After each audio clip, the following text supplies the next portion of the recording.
What's going on, guys? Welcome back to W.D.Y.D. CSP. What do you do as a central sterile processor? All right, guys. Earlier, I talked about it. Now I'm about to be about it. This is how to maximize your productivity when assembling. And as a professional stated out, you shouldn't be cherry picking. You shouldn't be going around picking the easiest sets to do just to make your productivity look great. You should be assembling trays that are required for first cases, second cases, priorities, and this can be done. It is possible because some facilities even assign trays. They assign a whole rack. Here you go, do this. This is what's needed. Work off of this.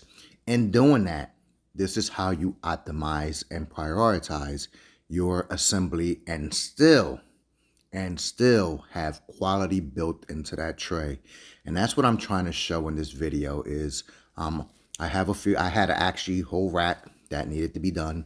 And within that rack, I just grabbed trays that I know that, I can produce easily with the quality built into it, get in 4, maybe even 5 trays an hour while I'm assembling. And, that can fluctuate. 3 trays is my thing. I say 3 trays. I allocate on average 20 minutes per tray, give and take. And that's not including packaging them up in containers. Because again, this is on a Saturday. This is why I was able to do this video pretty undisturbed with no interruptions or anything like that. This is a Saturday morning.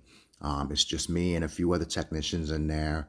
And everything was going nice and smooth, so I can focus on showing you guys productivity with quality included in it. And I just grabbed a whole rack that had about 30 trays on there. And I picked from them. I just said, okay, I know I need all these trays, but let me show how I can knock this whole, actually, I don't know if I would have been able to do all 30 of those trays, but, I could at least gotten, if I was there for 8 hours, I could at least gotten 22, maybe 24 of those trays done.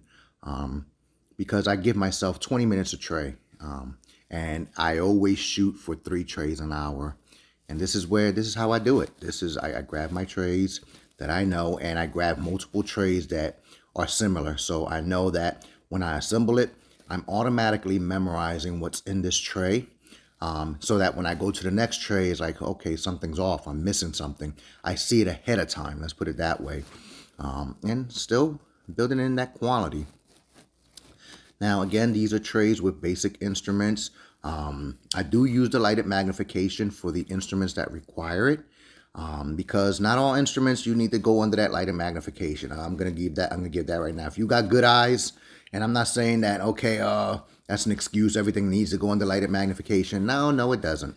Lighted magnification is used to look into something that is catching your eye when you're doing your regular inspection. If you see something that's messed up, and you got to confirm it, right? So that's what the lighted magnification is for, or for those instruments that have those constant trouble spots. So I just slowed the video down so I could show you that I do build quality into my trays. It's really hard to see quality at 8 times speed. But here we are at 8 times again. I slowed it down to 2 times to show. Now I'm working on my forceps, and again, forceps I do look under magnification because some of the forceps have those really fine teeth, and you want to make sure that they interlock, and those serrations, okay? With your retractors, you can go ahead and look at them. It's not much to a retractor. That's one piece. So building into that. And just continue going now. I stepped off a little bit because I had 2 suctions in there. Our borescopes are not at the stations. Maybe in the future they will be. And you see I placed my sets in the back. Now you see I have a couple sets back there already staged out from the day earlier. So this is set number 2. Again, nothing really big, nothing really out of the ordinary. Do my light slide out of my tray and then sort my instruments out because I know there's sharps in here. And again, I'm not going to stick my hands in a tray full of sharps, especially if I can't see them all clearly, don't know where they're pointing at. I don't reach in trays, guys. So, you can ban me for that one, you know, but nope. Anyway, yeah, there's another sharp right there. Placing my items here. Now, I should have slowed this down to show myself putting tip protectors on the sharp items in there again, because we want to create a pack that is usable by the end user, right? That it meets the needs of the end user. You know, I love the acronym that HSPA puts in their tech manual. I always teach it, FAN, creating a pack that is functional, accurate, and neat. All right, so, and again, to protect the end user, okay? I don't stick my hands in baskets with sharps, you know, because I can't see them. So when I put sharps in baskets, I make sure that I protect them, or put them in a craft style bag if it's small enough. Now here I seen that I had a couple skin hooks with a few crazy bends in it, and dents. And for all you people that say, oh, you probably did it when you dumped the basket, no, it wasn't from that. All right, testing my curettes. Again, you want to build quality in all your sets, guys. There's no excuse not to build quality. And as I stated, when you test any of your items, you want to look for that residual material on there. Just run your fingers, wipe your fingers over the tips there. Make sure that you don't have any residual leftover material. So that's 2 baskets there, 2 trays done. Another tray coming out. Okay, this is a retractor tray set.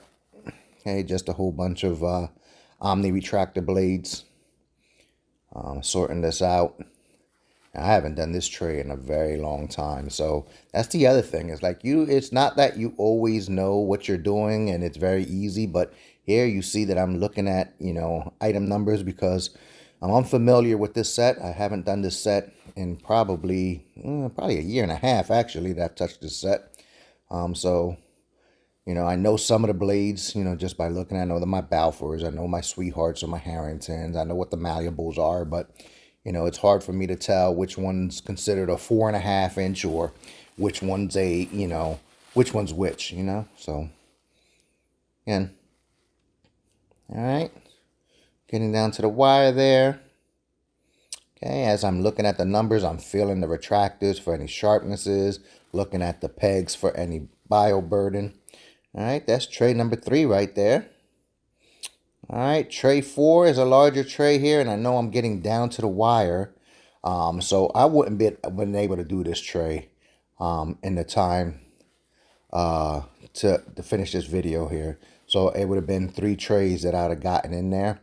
But I'm going ahead and sorting most of it out there.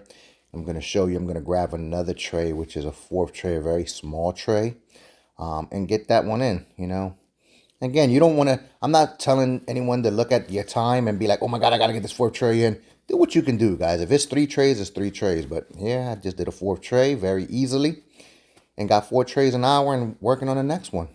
All right, guys, as always, stay true to yourselves. Keep it 100. Continue educating yourself until next time. Peace.